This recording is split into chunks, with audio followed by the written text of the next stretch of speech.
Hello friends, welcome to another video. Friends, आज की video में हम Korean drama flower of evil के एपिसोड 7 का स्टोरी एक्सप्लेनेशन करेंगे। तो फ्रेंड्स, वीडियो को पूरा देखिए ताकि आप कुछ भी मिस ना करें।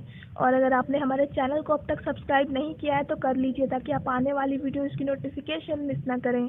तो फ्रेंड्स, वीडियो शुरू करने से पहले let's watch this short intro.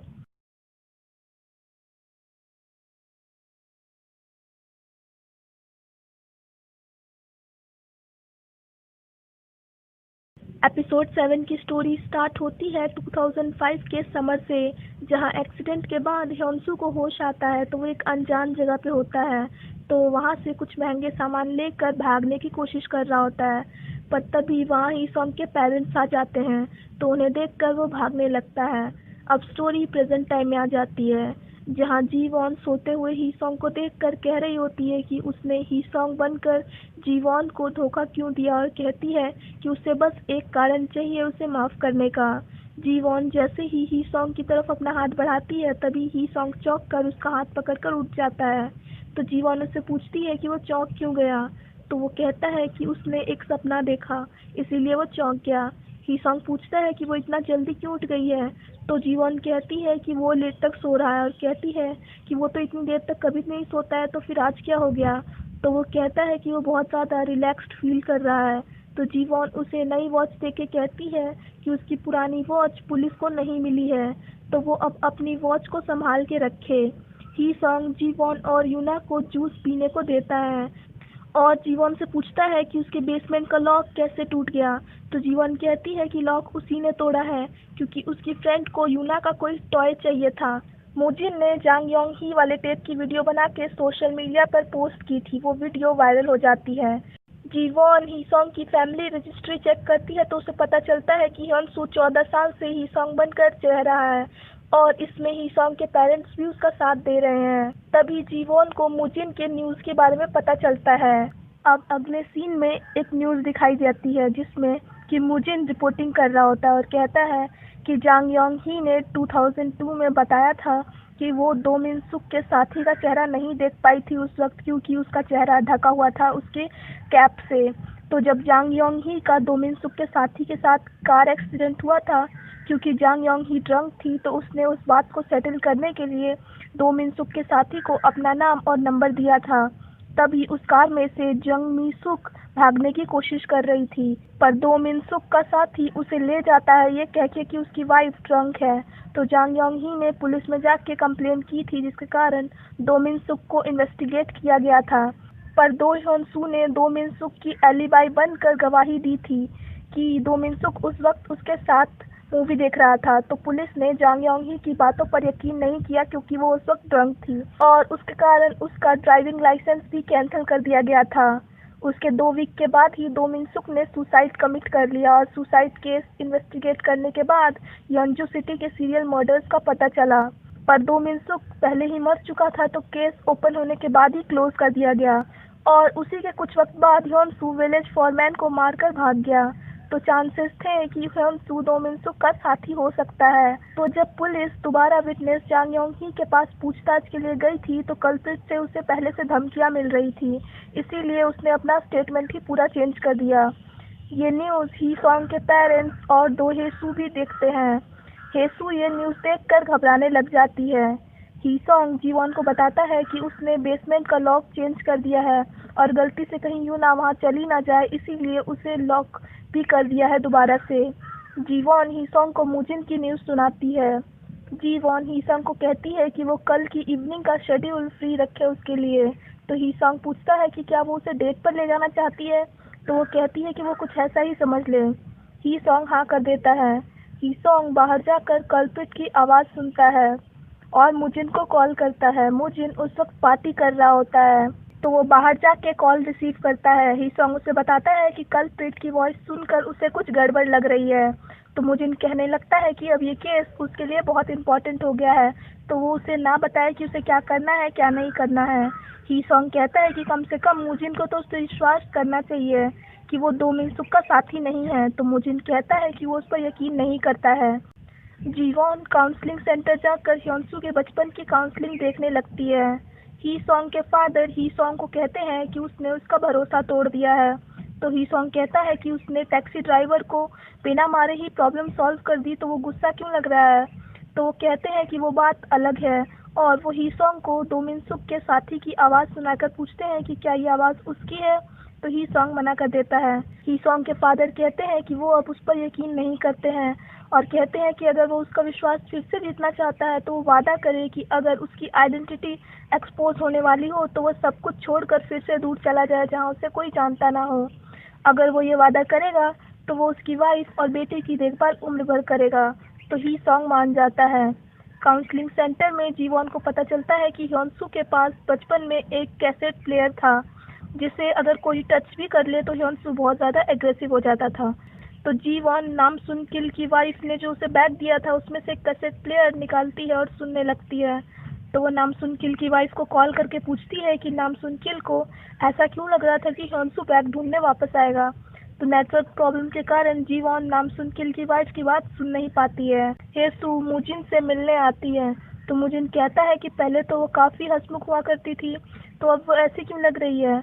तो हेसू कहती है कि उसका फादर सीरियल किलर है, ये जानने के बाद वो खुश कैसे रह सकती है। तभी वो मुजिन को कहीं और चल के बातें करने को कहती है, क्योंकि एक रिपोर्टर उसे फॉलो कर रहा होता है इंटरव्यू के लिए।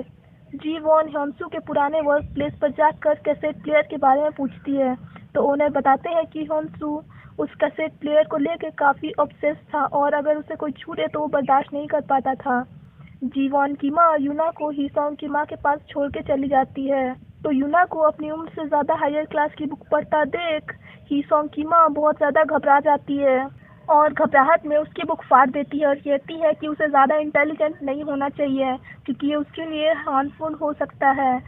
ऐसा वो इसलिए कह रही होती है क्योंकि उसका असली बेटा ही सॉन्ग भी काफ़ी इंटेलिजेंट था और उसने कई अवार्ड्स भी जीते थे। यूना डर कर रोने लग जाती है। तो ही सॉन्ग की माँ उसे चुप कराने लगती है, और जब वो चुप नहीं होती है तो ही सॉन्ग की माँ पूछती है कि वो क्या करेगी, तो वो चुप हो जाएगी। तो यूना उसे एक्टार्ट खरीदने को कहती है। ही सॉन्ग कल्प्रिट की वॉइस सुनकर बैकग्राउंड नॉइज को पहचानने की कोशिश कर रहा होता है। तभी वहाँ जीवॉन को आता देख वो लैपटॉप बंद करके खड़ा हो जाता है। जीवॉन टेबल पर ह्योंसू का बैग रख के उसे बैठने को कहती है, तो वो वहाँ पे बैठ जाता है और वो उससे उस बैग के बारे में पूछता है। तो जीवॉन कहती है कि वो इस बैग की हेल्प से ह्योंसू को पकड़ना चाहती है। तो ही सॉन्ग पूछता है कि सिर्फ एक बैग की हेल्प से उसे कैसे पकड़ लेगी। तो जीवॉन कहती है कि इसीलिए तो उसे उसकी हेल्प चाहिए। जीवॉन उस बैग में से एक कॉपी निकाल कर ही सॉन्ग को देखने को कहती है। तो ही सॉन्ग उस कॉपी को खोलता है। तो जीवॉन कहती है कि ह्योंसू को भी मेटल क्राफ्टिंग काफ़ी पसंद थी, और उसने कहा भी था कि वो आगे चलकर अपना स्टूडियो खोलेगा। तो डिज़ाइंस को देखकर ही सॉन्ग कहता है कि सिर्फ इसे देखकर वो नहीं बता सकता कि ह्योंसू की हैबिट्स और पैटर्न क्या थी। तो जीवॉन उसे डो मिन सुक के वर्क स्टूडियो पे साथ चलने को कहती है, क्योंकि ह्योंसू उस वर्क स्टूडियो में बहुत रहता था। तो ही सॉन्ग हाँ कर देता है चलने के लिए। जीवॉन बैग लेकर कार निकालने चली जाती है। ही सॉन्ग की माँ यूना को एग टार्ट खिलाने ले जाती है। ही सॉन्ग जीवॉन से पूछता है कि वो ह्योंसू के केस को इतना ज़्यादा क्यों फोकस कर रही है।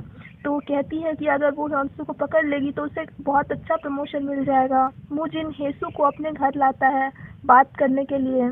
तो मुजिन उसे वाइन ऑफर करके कहता है कि वो उसके बारे में बार बार सोचा करता था, और कहता है कि दो मिनसुक और ह्योंसू के कारण उसकी लाइफ खराब हो गई है, और उसे पता है कि वो काफ़ी नॉर्मल लड़की है, और कहने लगता है कि उसने ब्रेकअप के वक्त जो भी उसे कहा था उसका वो मतलब नहीं था, तो वो उस बात को भूल जाए। तो हेसू वाइन पी लेती है और मुजिन को कहती है कि वो आवाज़ ह्योंसू की नहीं है जो उसने टेलीकास्ट की है टीवी पे। तो मुजिन कहता है कि वो अब तक ह्योंसू को क्यों बचा रही है। तो वो कहती है कि ह्योंसू तो ऐसा कह ही नहीं सकता, क्योंकि विलेज फॉरमैन को ह्योंसू ने नहीं बल्कि खुद हेसू ने मारा है। जीवॉन और ही सॉन्ग डो मिन सुक के घर के बाहर आ जाते हैं। तो जीवॉन कहती है कि उसे लग रहा है कि वो यहाँ से कभी वापस नहीं जा पाएगी। ही सॉन्ग को पास्ट याद आने लगता है, जब उसकी सिस्टर उसे बाहर लाकर समझा रही होती है कि जब वो बड़ा हो जाएगा तो वो उनकी माँ को ढूंढेगी, इसीलिए वो अभी बड़े होने पे ध्यान दे और चिंता ना करे। तभी वहाँ पे दो मिन सुक आकर उन दोनों को अंदर चलने को कहता है। अब सीन प्रेजेंट टाइम में आ जाता है। जीवॉन ही सॉन्ग को अंदर चलने को कहती है, तो वो दोनों अंदर आ जाते हैं। दरवाज़ा लॉक होता है, तो जीवॉन विंडो से अंदर चलने को कहती है। तो अंदर आकर वहाँ रखे मेटल वर्क को दिखाकर जीवॉन ही सॉन्ग से ह्योंसू के वर्क स्टाइल के बारे में पूछती है। तो ही सॉन्ग उसे देखकर कहता है कि ये काफी नौसिखिए का बनाया हुआ लग रहा है। तो जीवॉन कहती है कि ये तो hyunsu ने काफी बचपन में बनाया था, तो अब तक तो वो प्रोफेशनल हो चुका होगा। ही सॉन्ग कहता है कि इस बात की गारंटी तो कोई भी नहीं ले सकता है। जीवॉन कहती है कि वो तो एक्चुअली क्राइम सीन यानी बेसमेंट में जाना चाहती थी, यहाँ तो बस वो ऐसे ही लाई थी उसे। और ही सॉन्ग को कहती है कि अगर वो नहीं जाना चाहता तो वो ना जाए। तो ही सॉन्ग चलने के लिए तैयार हो जाता है। वो दोनों बेसमेंट में जाते हैं तो स्मेल आता देख जीवॉन कहती है कि ये ब्लड की स्मेल है, क्योंकि किसी ने यहाँ की सफाई नहीं की है। जीवॉन hyunsu की कैसेट बजा देती है वहाँ पे और ही सॉन्ग से पूछती है कि ये आवाज़ उसे कैसी लग रही है, और कहती है कि उसे तो ये आवाज़ किसी दुखी औरत की लग रही है। तो ही सॉन्ग नर्वस होने लग जाता है और पूछता है कि ये क्या है। जीवॉन कहती है कि ये hyunsu के बैग में से उसे मिला है। ही सॉन्ग पूछता है कि ये अभी क्यों बजा रही है वो। जीवॉन कहती है कि ये आवाज़ hyunsu को वायलेंट कर देती है और कहती है कि शायद ये आवाज़ यहीं पे क्रिएट हुई है। जीवॉन कहती है कि क्या पता दो मिनसु कब से मर्डर कर रहा हो और हो सकता है कि वो hyunsu को विक्टिम के पास खाना देने के लिए भेजता रहा हो। ही सॉन्ग कहता है कि वो यहाँ से जाना चाहता है। तो जीवॉन कहने लगती है कि अब तक तो उसे यहाँ आ जाना चाहिए था। तो ही सॉन्ग पूछता है कि और यहाँ पे कौन आ रहा है। जीवॉन कहती है कि hyunsu जहाँ काम करता था वहाँ का ओनर यहाँ पे आ रहा है hyunsu की कुछ बनाई हुई मेटल क्राफ्ट देने के लिए। तभी जीवॉन को कॉल आ जाता है तो जीवॉन उस आदमी को डायरेक्शंस बताने लग जाती है। ही सॉन्ग घबराने लग जाता है और जीवॉन के क्लोज आके गिर जाता है। तो जीवॉन उससे पूछती है कि उसे क्या हुआ। तो ही सॉन्ग कहता है कि यहाँ आसपास काफी ब्लड की स्मेल आ रही है, इसीलिए वो सांस नहीं ले पा रहा है। तो जीवॉन उसे बाहर ले जाती है और हॉस्पिटल चलने की बात करने लगती है। तो ही सॉन्ग कहता है कि वो घर जाना चाहता है और कहता है कि वो ब्लड की स्मेल के कारण सांस नहीं ले पा रहा था वहाँ पे। जीवॉन मन में सोचने लगती है कि कहीं उसने उसके साथ ज्यादा बुरा व्यवहार तो नहीं कर दिया, लेकिन फिर थोड़ी देर बाद वो सोचती है कि उसने कुछ गलत नहीं किया है, क्योंकि ये आदमी उसे 14 सालों से धोखा दे रहा है और वो कमजोर अब नहीं पड़ेगी। ही सॉन्ग पूछता है कि जो आने वाला था वो अब तक आया क्यों नहीं। hyunsu के वर्क प्लेस का ओनर नाम सुनकिल के रिचुअल पर आ जाता है और कहता है कि जीवॉन ने उसे यहाँ मिलने को बुलाया था। जीवॉन hyunsu के वर्क प्लेस के ओनर को कॉल करके कहती है कि उसका हस्बैंड बीमार हो गया है तो वो उससे बाद में मिलेगी। ही सॉन्ग जीवॉन को कहता है कि वो hyunsu को ना ढूंढे। तो जीवॉन उससे कारण पूछती है तो वो कहता है कि उसी ने तो कहा है कि वो सीरियल किलर भी हो सकता है, तो वो बहुत ही डेंजरस आदमी होगा। जीवॉन कहती है कि वो डेंजरस है इसीलिए तो वो उसे पकड़ना चाहती है, क्योंकि डेंजरस आदमी को ऐसे खुले में नहीं छोड़ना चाहिए। ही सॉन्ग को उसका प्रॉमिस याद आता है जो उसने अपने फादर से किया था, तो वो बेड से उठकर चला जाता है। मुजिन को हेसू की बातें याद आने लगती है। हेसू ने उसे कहा था कि उसे पता है कि मुजिन को जब पता चला कि दो मिनसुक सीरियल किलर है तो वो काफी हर्ट हुआ था, क्योंकि वो दो मिनसुक की काफी इज्जत करता था, hyunsu का इकलौता फ्रेंड था और हेसू को बहुत लाइक करता था। हेसू कहती है कि मुजिन भी उस वक्त सिर्फ 18 साल का ही था, तो वो हर्ट भी हुआ होगा क्योंकि किसी ने उससे माफी नहीं मांगा और ना ही उसके बारे में सोचा। ये कहकर हेसू उससे माफी मांगती है और कहती है कि उसे hyunsu पे गुस्सा नहीं होना चाहिए, क्योंकि hyunsu ने तो कुछ किया ही नहीं है। तो अगर वो चाहे तो इस न्यूज को एक्सक्लूसिव बना के टीवी पर दिखा सकता है, पर अब वो hyunsu को तंग करना बंद कर दे। अब स्टोरी प्रेजेंट टाइम में आ जाती है। ही सॉन्ग मुजिन के घर आता है तो मुजिन पूछता है कि वो इतनी रात को उसके घर में क्या कर रहा है। ही सॉन्ग कहता है कि उसी ने तो कॉल करने से मना किया था, इसीलिए वो उसके घर ही आ गया और कहता है कि जीवॉन उसे पागल कर रही है। मुजिन कहता है कि वो क्या कह रहा है। ही सॉन्ग मुजिन को कहता है कि वो हेसू को ढूंढने में उसकी हेल्प करे और मुजिन को उसकी वीडियो कैसेट देखकर सॉरी कहता है उसे धमकाने के लिए। तो मुजिन पूछता है कि अचानक से वो ये सब क्यों कह रहा है। ही सॉन्ग कहता है कि अब वो उसकी हेल्प कर दे और कहता है कि अब उसे कल्प्रिट को ढूंढना ही होगा। जीवॉन ने ही सॉन्ग को जो वॉच दी थी उसमें उसने लोकेशन ट्रैकर लगा दिया था। तो जीवॉन को जब पता चला कि ही सॉन्ग बाहर गया है तो वो अपने लैपटॉप पर ही सॉन्ग की करंट लोकेशन देख रही होती है और वो लोकेशन देख के चौंक जाती है, क्योंकि वो लोकेशन मुजिन के घर की होती है। और यहीं पे ये एपिसोड खत्म हो जाता है। So friends, that's it for this video. I hope आपको वीडियो पसंद आई होगी। अगर आपको वीडियो पसंद आई हो तो वीडियो को लाइक कीजिए, हमारे चैनल को सब्सक्राइब कीजिए, साथ साथ बेल आइकन भी प्रेस कर दीजिए ताकि आप आने वाली वीडियोस की नोटिफिकेशन मिस ना करें। So friends, thanks for watching this video. Bye bye and take care of your health.